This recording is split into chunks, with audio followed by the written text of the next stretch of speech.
آئیے اب ہم آتے ہیں حضرت فاروق اعظم رضی اللہ تعالیٰ کی طرف بآواز بلند درود پاک کا نذرانہ پیش کریں. صلی اللہ علیہ نبی المی والہ صلی اللہ علیہ وسلم صلاۃ و سلام علیک یا سیدی یا رسول اللہ صلی اللہ علیہ وسلم. میں چند باتیں سیدھا مختصر سے وقت میں انشاءاللہ تبارک و تعالیٰ میں 10 بجے تک اس سے پہلے جو ہے وہ گفتگو ختم کرنے کی کوشش کروں گا. حضرت فاروق اعظم کا نام عمر، کنیت ابو حفص تھی، لقب فاروق اعظم تھا. والد محترم کا نام خطاب تھا. والدہ کا نام بعض نے کہا کہ عنقمہ تھا اور بعض نے کہا کہ حنقمہ تھا. 8ویں قسط میں سرکار کے سلسلہ نسب سے جا کر آپ کا سلسلہ جو ہے ملتا ہے. واقع فیل کے 13 سال یا 16 سال کے بعد آپ مکہ شریف میں پیدا ہوئے. نبوت کے 6 سال اسلام قبول کیا، جبکہ 39 مرد اور 23 عورتیں دارہ اسلام میں جو ہے وہ داخل ہو چکی تھی. حضرت فاروق اعظم رضی اللہ تعالیٰ کی ایک خوبی میں آپ کو بتاؤں کہ حضرت فاروق اعظم نے دور جاہلیت میں لکھنا پڑھنا سیکھ لیا تھا. حضرت فاروق اعظم لکھنا پڑھنا جانتے تھے. حضرت فاروق اعظم کا تعلق جو ہے وہ بنو عدی سے تھا اور اس قبیلے کے پاس قریش کا عہدہ سفارت موجود تھا کہ اس کے افراد سفیر بن کر کے جایا کرتے تھے اور عربوں میں اگر کوئی جھگڑے ہو جائیں تو اس خاندان کی جو بڑا ہوتا وہ جھگڑوں کو نمٹایا کرتا تھا. تو یہ دونوں عہدے حضرت فاروق اعظم رضی اللہ تعالیٰ کے پاس جو ہے وہ آ گئے. اب آئیے حضور کریم علیہ الصلوۃ والسلام نے جب دعوت الحق دینی شروع کی، اب مجھے بتائیے کہ وہ معاشرہ کہ جو جس میں کفر عام ہو، بت پرستی عام ہو، شرک عام ہو، اس دور میں سرکار کریم علیہ الصلوۃ والسلام کا دعوت الحق دینا اور لوگوں سے کہنا کہ لوگوں اللہ وحدہ لا شریک کی عبادت کرو، اس دور میں تو لوگ اللہ کے نام سے بھی ناواقف تھے، نہیں جانتے تھے. ایسے دور میں سرکار کریم علیہ السلام کا دعوت الحق بلند کرنا. اب کیا ہوا کہ لوگ جب دار اسلام میں داخل ہونے لگ گئے اور جوق در جوق جب لوگ دار اسلام میں داخل ہونے لگ گئے تو کافروں نے مسلمانوں کو تختہ مشق ظلم کا بنانا شروع کیا اور اس بات پر وہ متفق ہو گئے کہ جو غریب لوگ ہیں ان میں سے ان پر ظلم کرو. چنانچہ حضرت بلال پہ ظلم، حضرت سمیہ پہ ظلم، حضرت خباب پہ ظلم، حضرت خبیب پر ظلم، تو ظلم و تشدد کا تختہ مشق بنایا گیا. اللہ اکبر. جس طرح اسلام کی آواز اور لوگوں کے لیے نامانوس تھی، اسی طرح سے عمر ابن خطاب کے لیے بھی یہ آواز نامانوسی تھی. اب کیا ہوتا؟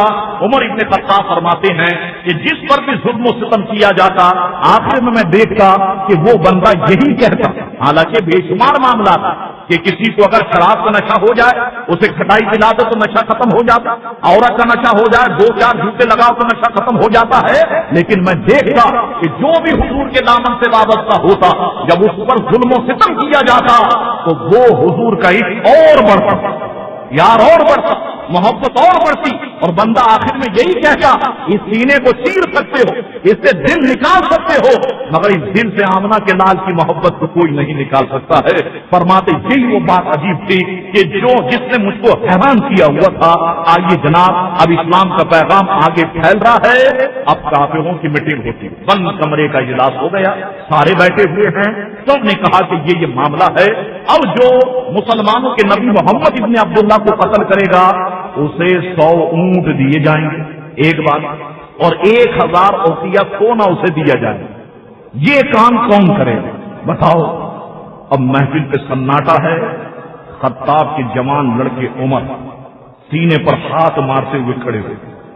اب دیکھیے کمال حضور کا علم غیب.